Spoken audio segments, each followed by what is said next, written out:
Donat uğratmak isteyenler Sılkan yine yazdım. Sponsor olmak isteyenler yine Sılkan yazdım size. Tak her heptaning 6. bazar günü Türkmenistan saat akşam saat 8'de efirlerimiz vardır. İkinci günü 4. gün Türkmenistan saat akşam saat 8'de taze videolarımız paylaşılanlar itler. Ve 3. günü her hepta 3. günü VS turnirimiz vardır. 16 kişinin oyununu görmek isteyen bolsanız ki gatkan oyunu ol kitya da görmek isteyen bolsanız 3. gün efirimize karışandır.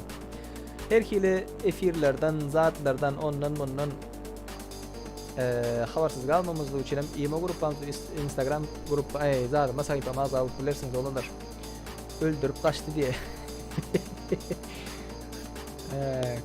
Ergeşif ne oldu cevap ayda diye açan tamada açılar nasip olsa en yakın aklın içinde açılar.